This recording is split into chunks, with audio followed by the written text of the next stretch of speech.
नमस्कार, लोकतंत्र मिररच्या टॉप 25 मध्ये आपल्या सगळ्यांचं स्वागत आहे। मी आहे आपल्यासोबत पल्लवी। तर चला एक नजर टाकूया आजच्या ठळक बातम्यांवर। इराण युद्ध दरम्यान अमेरिकेला मोठा धक्का, इराणमध्ये विमान कोसळले, 5 जणांचा मृत्यू। आखाती देशातील युद्धामुळे भाजीपाला निर्यातीवर परिणाम, 1681 कोटीचा व्यापार अडचणीत। मुंबईला पाणी देणाऱ्या शहापूरमध्ये तीव्र पाणी टंचाई, 8 दिवसांनीच टँकर। युद्धामुळे कच्च्या तेलाचे दर वाढले, महागाईने भारतीयांचे बजेट बिघडले।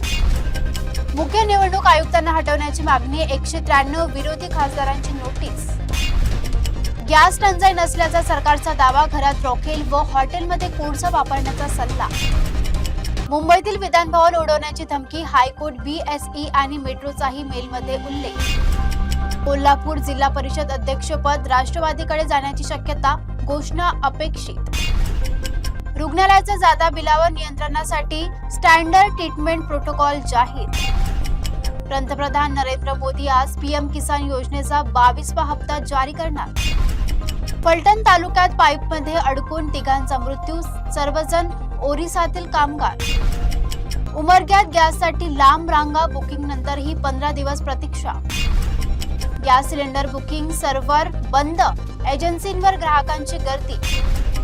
10वी 12वीच्या उत्तरपत्रिका शाळेतच तपासाव्या लागणार, 21 दिवसात काम पूर्ण करण्याचे आदेश। उपमुख्यमंत्री सुनेत्रा पवार यांचे वक्तव्य, यशवंत विचारांनीच पुढे वाटचाल करणार। उजनी धरणातून 20 मार्च नंतर शेतीसाठी 80 दिवस पाणी सोडणार।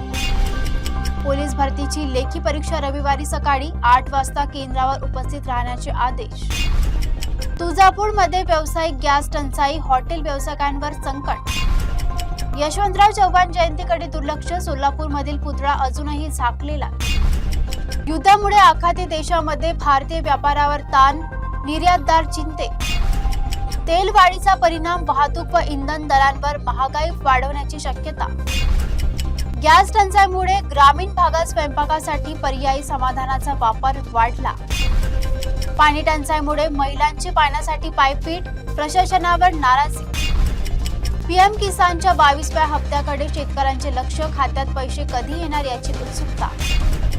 इंधन दरवाढ आणि महागाईमुळे सामान्य नागरिकांचे मासिक बजेट कोमटले। सध्या इतकंच, बघत रहा लोकतंत्र मिरर।